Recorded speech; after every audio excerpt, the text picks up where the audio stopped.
put out on Facebook and Instagram. Give us all your good questions, anything you want to know. And we got a lot of really good questions. And so, here it is. This one's for you guys.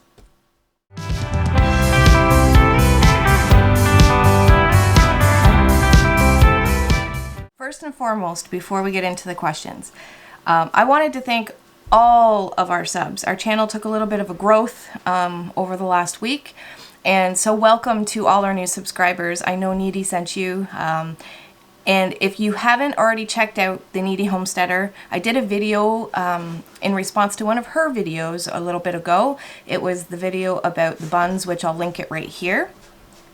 But also, by the way, thank you very much. Those buns were delicious. Yes, he just wants nothing but those buns. Bread and is bread. like a weakness. I know. Love it. Yes, and they don't last, and now it's just the two of us again. So my daughter found a place not too far away, so she is starting her own venture out on her own, but those still don't last here. But back to the original point. Thank you guys so much for checking out the channel, for liking, subscribing, commenting. Also, I wanted to thank Heather over at the Kneady Homesteader, which her channel will be linked down below.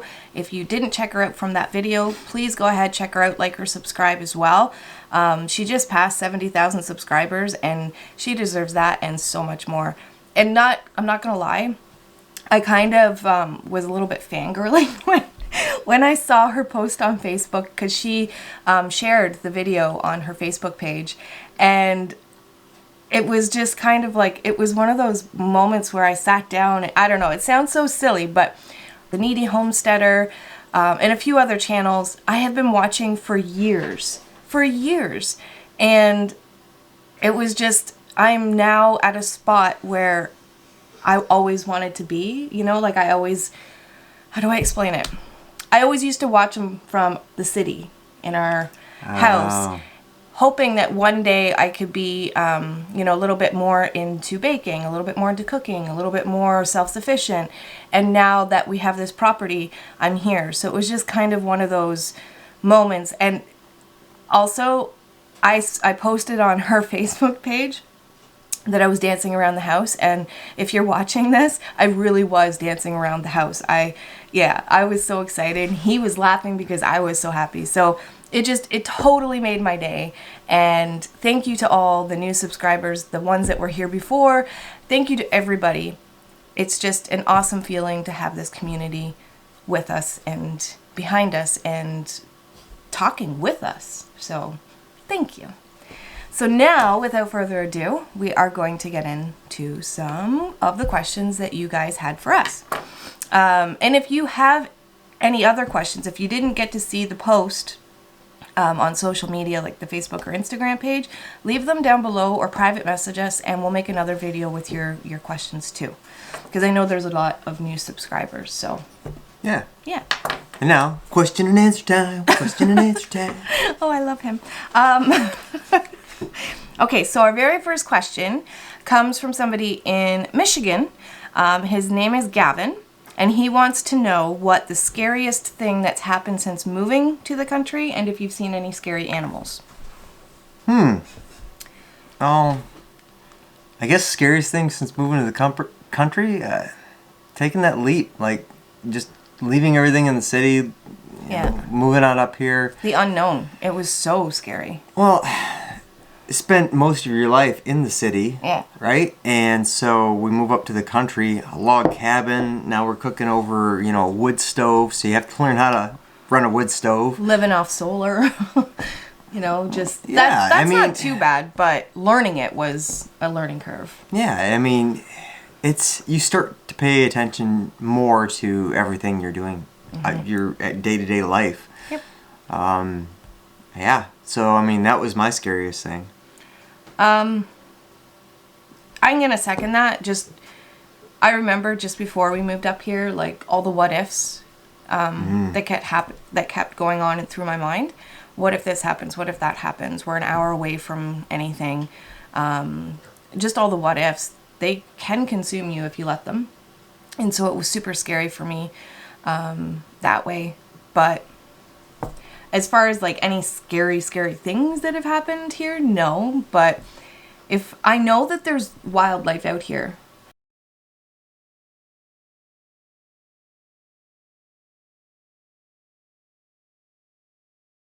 We know that they're around. Yeah. Personally, the scariest thing that's happened to me was being in the garden and then a gardener snake. That was a pretty big gardener snake. It was big. I'm not afraid of, well, I don't like snakes. But again, just the whole, you know, you weren't expecting it and it scared me. But that's all that I've seen so far to date. So thank you for your question. Yeah. That what kind of leads into the next question, which is from Barry. Oh, yeah. Where is his question? How are the dogs coping with the local wildlife? You know, they don't have a whole lot of interaction with local wildlife, really, because wildlife will stay away from a homestead. It smells the animals and the humans, and they pretty much stay away. Yeah. The only, like, Brody's the only one, the shepherd husky, he's the only one that really goes out and roams. Yeah. But one time... He roams pretty far, too. Yeah, he does. Like, usually within our property. Came back with, like, a chicken leg or something one time, didn't he? It wasn't a chicken leg. I'm pretty sure it was a turkey bone. Something. So, I think everybody made me afraid talking to us before we moved up here. Like, oh, you got to be careful. And everybody made me afraid. Oh, there were so many misconceptions. So many. Which, we had no idea. So we were like, oh my goodness, this could happen. Which, you know what, like we've heard from locals, like we've heard from one local that they've never seen a bear. And then we've heard from another person that they had a mama bear and I think it was 2 cubs walk across their front lawn. And thankfully nobody was outside at the time. Moose can be quite angry, which we know. Or if you get close to them. I don't know much about them, but we've heard that. Yeah, and I mean, even then, like the only time I've seen a moose, it was off in the bush. I've seen it down when we went to the private lake or whatever, that area. Yeah. I've seen a moose down that way. But nothing really super up close, so. I'm just kind of surprised nothing's tried to get at the chickens. Knock on wood. Yeah, I was going to say, watch, like you're leaving tonight and I'm going to be by myself and yeah. that's it's my first time, so we'll see how that goes. The next question we got 2 people that asked the same question. So Coral and Jennifer, they asked, what has been your greatest challenge so far? You want me to go first again? Sure. Oh, okay. You know, learning everything up here. And I've always known how things, basically like how to build stuff and how to fix things, but if you never put those skills to practice, then, for 15 years, like I could do home repairs and stuff for normal stuff in the city, but I couldn't tell you how long it's been since I actually framed out a wall and started putting up a structure. Like 20 years or so. Right. I think the last time was actually, after I got out of the service. I built the little shed with my grandfather. So I had to do a lot of researching and looking up all this information so that I could, re-reference all these old skills that I kind of knew of. Yeah. Nobody comes out here with all the expertise in the world. Even if you are perfect and great in one area, you still, with homesteading and off-grid living, you're still going to have multiple areas where you're like, what? So, do you know what I mean? So, yeah, for me too, and I think you're the same way. We're not strong suited in one area. We know a little bit about a lot of things, which helps gets us by. I know I'm like that, and I think you're like that too. So, for me though, like the greatest obstacle, I think it would be getting used to not being in the hustle and bustle. It took a while because like every day you have to find your own purpose out here. So I'm not working yet. I would love to find a part-time job. But just to get out, and so we get out 1 or 2 days a week or something. Or I get out 1 or 2 days a week. But finding my purpose every day, right? And how do you explain it? You're writing your own schedule. Yeah, I'm writing my own schedule. I don't have to wake up at a certain time and get ready to go to work and then come home and then get dinner done and then maybe relax for an hour and worry about the laundry. There's so much more time in the day that I had to find my purpose, and I found that a little bit tricky because how do you word it? How do you word what I'm saying? Well, it seems like when you're in the city, time goes by in a millisecond. Yeah. Like an entire day goes by in a blink. Because you're constant, you get up early, you go to work, you're working all day, you come home, and there's a million things that have to get done at the house. Yeah. I have to find my purpose. Everything you do is you're doing it for yourself. So you have to remind yourself, well, this is the list of chores that I have to get done.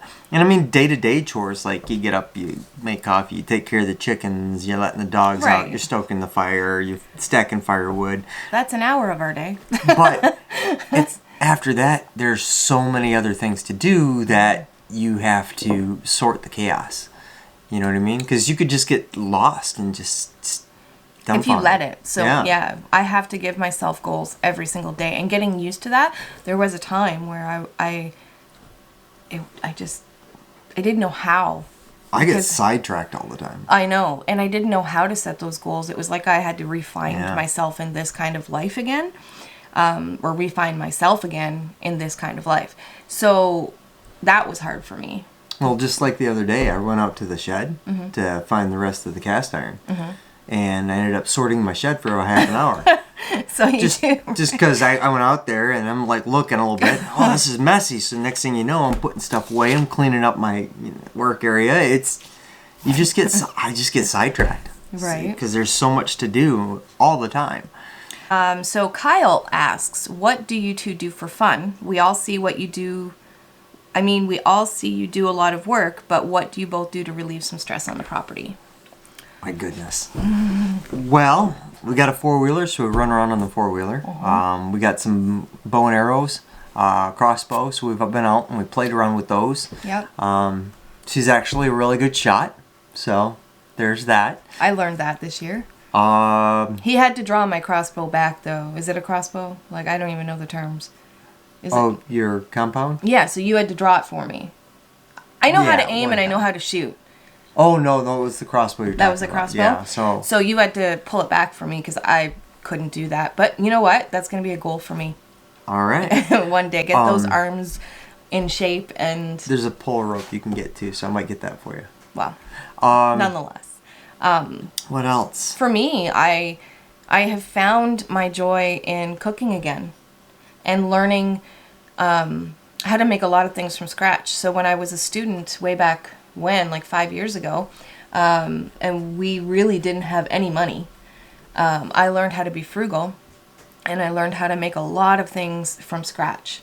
Silly things like even making your own icing sugar or like brown sugar or things like that. I started making all those things again. I'm back to making our own bread. I found that joy again. So for me, it would be the cooking is what I like to do. I take a lot of walks with the dogs. I love walking with the dogs, letting them walk, because they walk off leash. I'm just walking down the road into the woods, right? Yeah. Campfires. Oh, the stars. There's just so much, and it's not you're not stuck in the city looking for entertainment. So we're not going out to the movies all the time. We're not going. Yeah, like all the stuff that we're out spending money to try and entertain ourselves. I honestly, a lot of people thought that we would be bored. And there are days where it's like you feel like you're twiddling your thumb because it's too cold to do anything outside, or it was too hot a couple days in the summer, or whatever, that we'd be twiddling our thumbs. And it's, for me, it's not like that. For me, I can go outside and find interest in pretty much anything outdoors. Taking those hikes, finding new different types of plants, and all that stuff. And gardening. Like, gardening for me is huge, right? So, I also fished for the first time in many years this summer. So yeah, just stuff that, like... My chainsaw. It sounds like it's work. So much fun doing that. It sounds like it's work. You run your chainsaw, and it's a workout. But I love it. I just get out there and start working that chainsaw and clearing. I don't know. I love it. So that's fun for me. He'll just, like, if he's bored and twiddling his thumbs, he'll find a reason. He doesn't even need a reason. He'll just go outside and start chopping trees up. And so he loves that. Autumn asked a really good one. Okay. So if you could live off-grid the way you are now, but still super close to everything, would you prefer that? I wouldn't, but I know he would. I'd prefer to be, just outside of a city or something. Little bit. I don't like that we have to travel, at least half an hour to a grocery store. But if you want a cheaper grocery store, it's about an hour.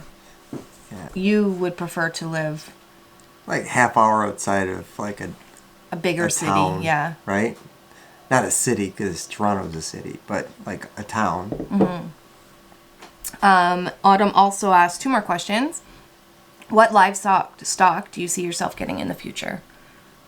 I already know the answer to this. I don't know if it'll ever happen, but it's a dream. Mini Jersey cow. Yeah. Yes. And then I also want to get meat birds. Okay. And then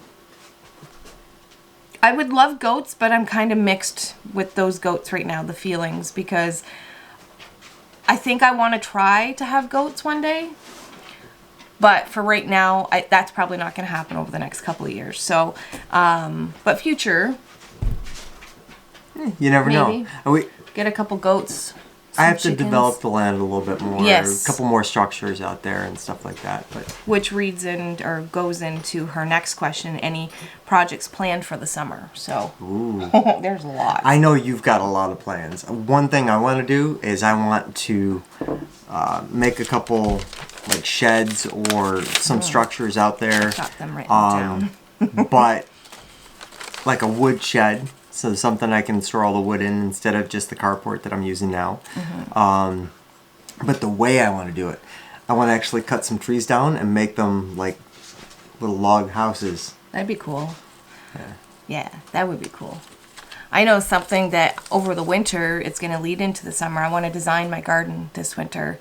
And I want to have it designed by the end of January so that I could... Because usually gardeners buy their seeds in like middle to a little bit later of winter so that they can start it. So I want to plan my garden, and I'm going to do a whole series on my garden. And what else? Oh, yeah, the house. We're going to like fix up the house, the outside. Yep. We focused this year. The front porch too. Yeah, that ties in. Because we focused this year on getting everything shored up, like for winter and things like that. So next year, this come season, we're going to focus on sanding the outside of the house. We're going to stain it all. We're going to make sure all the windows, the doors, and everything are sealed in for the winter. And then we can clear off that front porch. And make it into a front porch, yes. Yeah, this place it's going to start shining after that. Also, a goal for me is, it's not so much in the summer, but it will still be around in the summer. I want to grow the YouTube channel, so I'm going to try to do as much as I can in order to do that. I love all the ideas from people. I love the questions, and I love letting people see what this kind of life is really like. And I want to be open and honest about it, and all the good, the bad, which we have a video coming up. It was supposed to be posted last week, but some stuff happened with our oldest dog, and he's still here, but we went through a little bit of emotional roller coaster with him, and I never got a chance to post it, so I'll post it sometime this week, even though it'll still be late. It was just one of those days where, yeah. Anything that could happen? Will happen. And you have those days. Right. Also, another question we got was from Jeremy, who he has a YouTube channel as well. So I'm going to leave his link down below, C.J.M Farms. Jeremy asks, I know that MapleBerry Farms is another channel that we love. has the live show, and good questions always pop up there. So they wanted to see some more gardening tips, which I'll be doing with the garden series that I do coming up in like when I order my seeds, and then when I'm planning out my garden, I want to film all that too. How to start a garden, and the question I guess here would be, how did you get into gardening?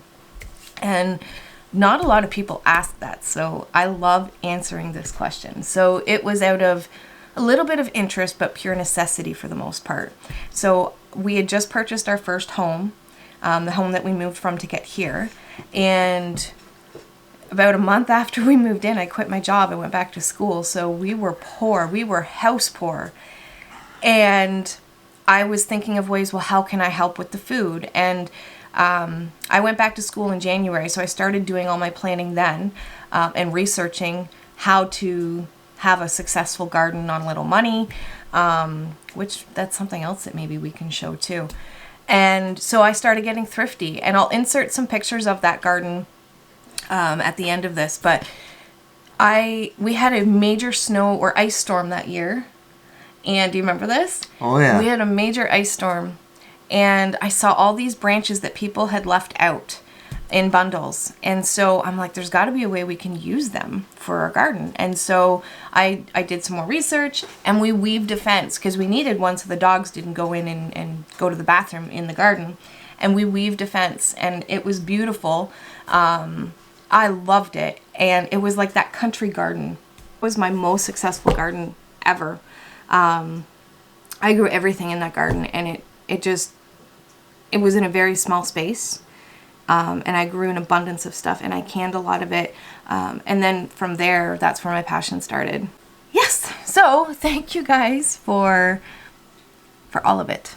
Yeah. The questions, for watching, for being part of our lives. Crazy journey. Crazy journey. I like it. Crazy journey. Is there anything that you're like interested in seeing that we didn't think of? Yes. So if there's anything about off-grid life that you want to see us do, or we may not think of it because we live it every day. So if there's anything you want to see, let us know. And thanks again for showing up. Don't forget, like and subscribe. Leave all the comments down below. Thanks for all the love.